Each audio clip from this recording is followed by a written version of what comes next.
बिस्मिल्लाहिर्रहमानिर्रहीम। All parties Hurriyat conference की तरफ से मैं सबसे पहले जनाब अमीर मुकाम साहब का और हुकूमत पाकिस्तान का शुक्रिया अदा करना चाहता हूँ, जिन्होंने हमारे कायदीन के हवाले से, असीरान के हवाले से और मकबूजा जम्मू व कश्मीर के अवाम के हवाले से अपनी पॉलिसी बहुत ही वाज़ेह अल्फाज में बयान की है। आसिया इंद्राबी और उनकी साथियों के बारे में जो फ़ैसला सामने आया है, कश्मीरी अवाम, पाकिस्तानी अवाम, आज़ाद खित्ते के लोग उसकी इस वजह से मुखालफत करते हैं, मज़म्मत करते हैं, उसको इस बुनियाद पे मुस्तरद करते हैं कि जो ग्राउंड्स ऑफ डिटेंशन उन्होंने दिए थे उसमें उनके ख़िलाफ़ चार्ज ये था कि इन्होंने हिंदुस्तान के ख़िलाफ़ जंग छेड़ी है। आसिया इंद्राबी ने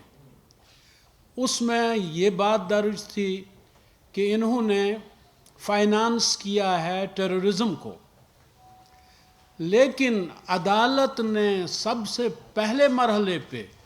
इन दोनों चीज़ों को मुस्तरद कर दिया कि कोई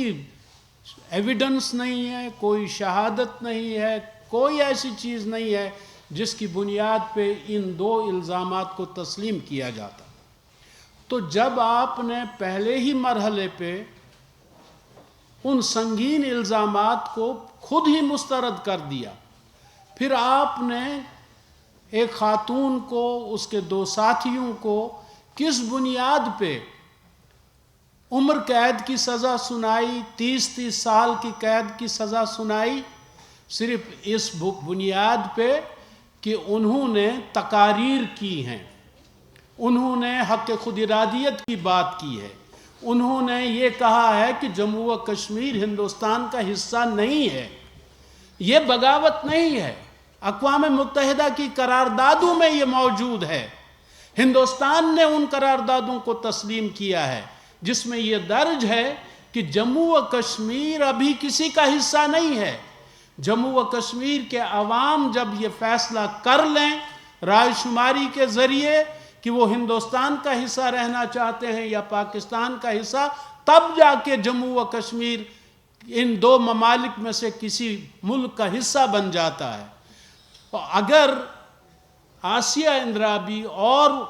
फाहमीदा सूफ़ी, नाहिदा नसरीन ये कहते हैं कि जम्मू व कश्मीर हिंदुस्तान का हिस्सा नहीं है, तो ये कोई जुर्म नहीं है,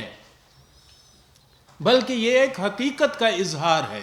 तो इस लिहाज से एक तो ये बात हमारे पेश नज़र रहनी चाहिए कि महज तकारीर की बुनियाद पे,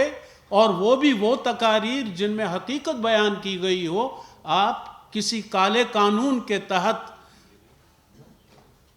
आसिया इंद्राबी को, उसकी दो साथियों को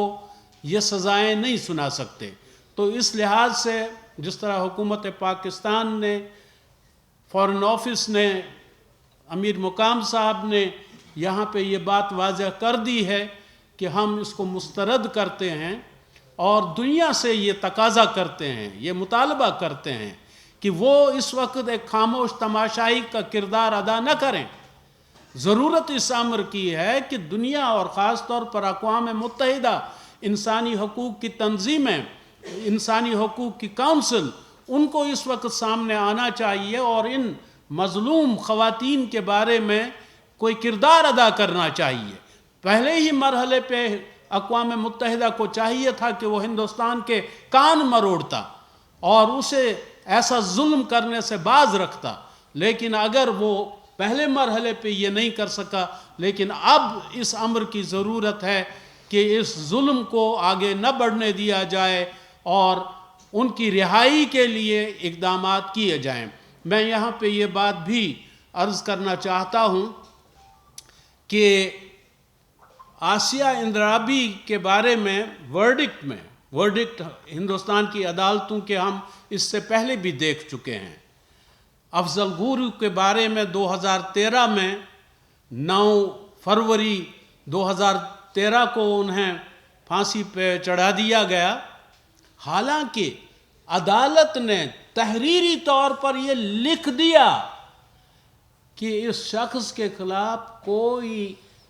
ایسا ثبوت نہیں ہے جس سے یہ ثابت ہوتا کہ اس نے کوئی گناہ کیا ہے، اس سے کوئی جرم سرزد ہوا ہے، بٹ وہ لکھتے ہیں وہاں پہ کہ جو ہندوستان کے عوام کا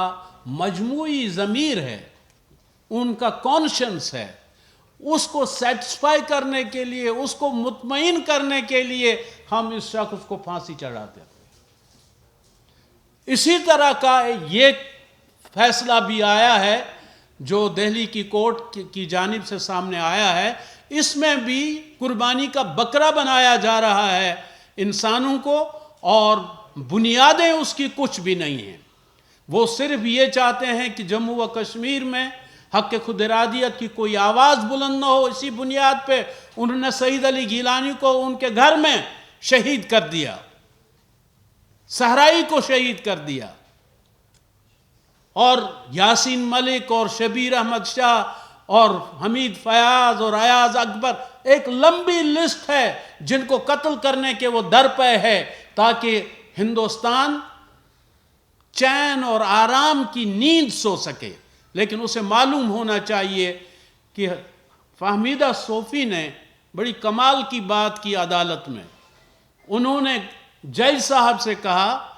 کہ مجھے یہ بتائیے، میرا اور آسیہ اندرابی کا جرم ایک ہی ہے جو آپ نے درج کیا ہے، اس کو 3 مرتبہ سزائے عمر قید کیوں اور مجھے 30 سال کی سزا کیوں؟ اگر جرم ہمارا ایک ہی ہے تو پھر سزا بھی ایک ہی ہونی چاہیے تھی،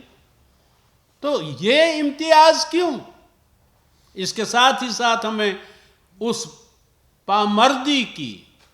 اس نڈر پن کی داد بھی دینی چاہیے جو ان خواتین نے وہاں پہ جس کا مظاہرہ انہوں نے کیا ہے، وہ ڈری نہیں۔ اور یہی بات ہے کہ ہندوستان کشمیریوں سے خوف کھاتا ہے۔ اب جو کچھ کسر رہ گئی تھی وہ پاکستان نے نکال دی، اب انڈیا پریشان ہے کہ جس پاکستان کو میں دنیا میں بدنام کرنا چاہتا تھا، وہی پاکستان آج دنیا میں فیصلے کرنے لگا ہے، دنیا اس کی بات سن رہی ہے، ہندوستان کو کوئی پوچھتا بھی نہیں۔ تو اس لحاظ سے عالمی سطح پہ بھی اس کو رسوائی کا سامنا ہے، اور کشمیر کے محاذ پہ بھی اس کو رسوائی کا سامنا ہے۔